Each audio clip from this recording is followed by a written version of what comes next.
It doesn't look like the end of the world at first. It looks like smoke on the horizon, a brown-gray smear where the hills used to be. The sun turns dull and orange, like it's already setting even though it's only mid-afternoon. The air smells wrong. Not campfire smoke, not wood, something sharper, bitter, chemical. Your phone buzzes. Evacuation warning. Not an order. Yet. You tell yourself you still have time. That's how wildfires get people killed. Wildfires don't arrive like storms. They don't announce themselves with thunder. They move when the wind tells them to move. They jump highways. They outrun cars. They generate their own weather. In the United States, modern wildfires are larger, faster, and more unpredictable than they were decades ago. Drought, heat, and wind turn entire regions into fuel. And when fire starts moving toward homes, survival stops being about bravery and starts being about preparation. 7 things decide whether you escape alive or whether your house becomes a trap. The first thing you must have is time awareness, not optimism. Wildfires don't kill most people by flame contact. They kill by speed, smoke, and delayed decisions. People wait for confirmation. They wait for orders. They wait because the fire doesn't look that close. Fire doesn't need to be close. If smoke is already affecting visibility or breathing, conditions are already dangerous. Embers can travel miles ahead of the fire front. Houses ignite from the inside out because of flying embers long before flames arrive. This is why agencies like Federal Emergency Management Agency and the U.S. Forest Service consistently stress early evacuation. Not perfect timing. Early timing, if you wait until it feels urgent, you waited too long. The second thing you must have is breathable air protection. Smoke is the silent killer in wildfires. Wildfire smoke isn't just burnt wood, it contains fine particles that penetrate deep into the lungs, toxic gases, and chemicals from burning structures, vehicles, and treated materials. Even short exposure can cause respiratory distress, especially in children, older adults, and people with asthma or heart conditions. You don't need professional firefighting gear, but you do need something better than nothing. Well-fitting masks rated for fine particles, damp cloths as last resort filters, eye protection to reduce irritation. These buy you minutes, and minutes matter. According to guidance commonly referenced by the Centers for Disease Control and Prevention, wildfire smoke exposure increases emergency room visits even far from active fires. If you can't breathe, nothing else you prepared matters. The third thing you must have is a way to see when the world turns orange. Wildfires turn daylight into twilight. Smoke thickens, ash falls, visibility collapses, people trip, crash, miss turns, get disoriented in their own neighborhoods. You need light that doesn't depend on the grid. Flashlights, headlamps, fully charged, accessible, not buried in drawers. You need them inside the house and in your evacuation kit. Cars stall in traffic jams during evacuations. People abandon vehicles and move on foot. Darkness plus smoke is a lethal combination. Light isn't just about vision, it's about orientation. It keeps you moving instead of freezing. The fourth thing you must have is a go bag that's actually fire-ready. Most emergency bags are designed for storms or power outages. Wildfires are different. You need essentials that survive heat, chaos, and fast movement. Identification, medications, water, basic food, chargers, cash, copies of important documents. But here's the wildfire-specific part. You need clothing that protects your body if you have to move through heat or embers. Long sleeves, pants made from natural fibers like cotton or wool, which burn slower than synthetics. Sturdy shoes, gloves, a hat. People fleeing wildfires are often injured not by flames, but by heat exposure, burns from embers, and debris. Flip-flops and synthetic clothing melt. Skin doesn't recover easily. What you wear matters as much as what you carry.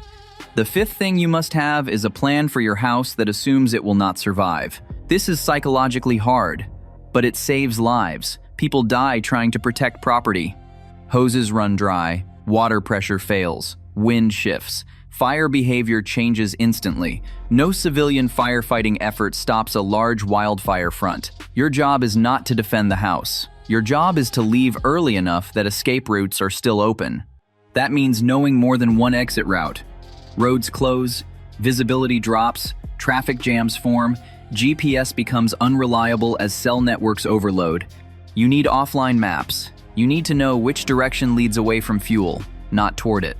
You need to know where open spaces are if you can't outrun the fire. Wildfire survival is about movement, not resistance. The sixth thing you must have is a plan for the people and animals who depend on you. Wildfires don't give you time to negotiate. Children, elderly family members, pets, livestock, all slow evacuation. If you wait until the last minute, you will be forced to choose between speed and responsibility. That's a choice no one should make under smoke-filled skies. Carriers ready, leashes accessible, medications packed, roles decided in advance, who grabs what, who drives, who checks rooms. In wildfire disasters, people who survive often say the same thing afterward. We should have left earlier. They're not talking about fear, they're talking about logistics. The seventh thing you must have, and this is the one people underestimate, is the ability to recognize when staying is more dangerous than running. There are rare cases where evacuation routes are cut off and sheltering becomes necessary. These are last resort situations, and they are extremely dangerous. If escape is impossible, survival depends on reducing exposure, staying inside a structure away from exterior walls, closing vents and windows, using water to reduce heat where possible, avoiding attics where heat accumulates. But this is not a strategy, it's a fallback. Fire officials repeatedly emphasize that evacuation is safer than sheltering in almost all wildfire scenarios. Sheltering is for when every other option is gone. If you are still able to leave, leave. Now let's talk about what kills people who think they're prepared. They underestimate smoke. They overestimate vehicles. They trust last-minute decisions. They assume fire behaves logically. It doesn't. Wildfires create their own wind. They spot ahead. They reverse direction. They move downhill faster than expected. They jump barriers that look safe on maps. Survival isn't about predicting fire. It's about reducing your exposure to its unpredictability. People often ask whether they should wait for official evacuation orders. The honest answer is complicated. Authorities balance traffic flow, shelter capacity, and public safety. Orders come when thresholds are crossed, but fire doesn't wait for paperwork. Early voluntary evacuation is often safer than mandatory evacuation under panic conditions. This isn't advice to ignore officials. It's advice to understand that personal safety decisions sometimes must be made before systems catch up. Now here's the uncomfortable truth. Even with perfect preparation, wildfire survival includes luck. Wind shifts save some homes and destroy others. Roads clear or choke unpredictably. Outcomes vary, but preparation dramatically improves odds. People who survive wildfires rarely describe heroic moments. They describe boring decisions made early, packing before smoke was thick, leaving before traffic locked, wearing the right clothes, breathing through protection. They survive because they didn't try to win against fire. They avoided it. Wildfires don't negotiate. They don't care how long you've lived there. They don't care what you own. They care about fuel, wind, and time. And time is the one resource you still control if you act before you feel forced. If you remember nothing else, remember this. Smoke means move. Early means safer. Property is replaceable. People are not. If a wildfire ever spreads toward your house, survival won't depend on courage. It will depend on whether you had the 7 things that let you leave while leaving was still possible.